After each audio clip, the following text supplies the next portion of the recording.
Good afternoon. My name is Shadrach Martin, and this is my Education 703 assignment of philosophical analysis.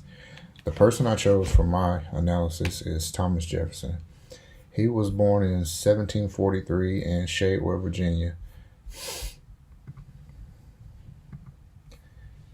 He lived during the Enlightenment era, believed that, which was a time where people began to question things, when people began to rebel against churches and the state and began to have their own thoughts to try to reason things. He believed that science, scientific method, and data was the method of human reasoning. He was also one of the few that helped write the Declaration of Independence in 1776.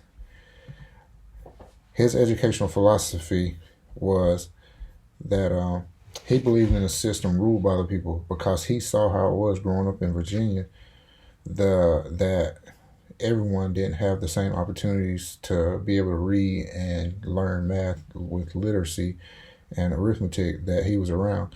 That's why he pushed himself harder to try to learn more. He went out and learned Greek, and he learned Latin so he could understand more, so he wouldn't have so hard when he tried to get into college at William and Mary in Virginia. I associate myself with him because he tried to develop a structure for success for the system of education for elementary schools and post-secondary schools. He didn't want people to feel like they was just going to school. He didn't want to set the teachers up for failure each year. He wanted them to have a plan going into the next year. Every time, he wanted the teachers to know what the plan was before the end of the year, before they start the next year. So the students would be winning, because ultimately that's what he was driven for. He's mainly known for being a president, and his educational philosophy, which he kind of geared around with the Enlightenment era and John Locke, helped mold that. He was for the people, and he worked hard to get his life in position so he could make it into Congress. He could make it into eventually his seat in presidency, so he could look at the educational system as a whole for the United States.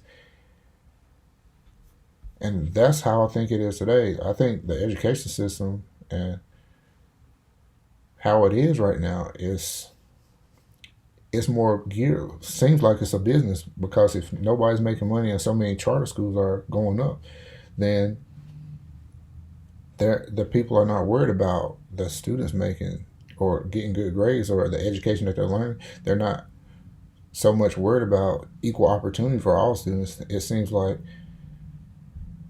it's a driven business, just like a car dealership out here. As long as they can get as many people in and make money off of it, then that's all that matters. I see more good teachers driven to private schools because they make more money than stay into the public schools in rural areas where the children are really struggling and need those teachers. And I see more first-year teachers or teachers that haven't had such a successful path stay in those public schools, and it equals failure, and failure building up each and every year. So that's how my philosophy aligns with Thomas Jefferson. I want to see each and everyone make it in the educational system, and I think the structure needs to be redesigned so that it's done where it's not looking for people to make money or to be applauded each and every day, but it's surrounded for the kids, and the students are the emphasis of the educational system. This has been my educational analysis, and that's why I think that Thomas Jefferson aligns with mine.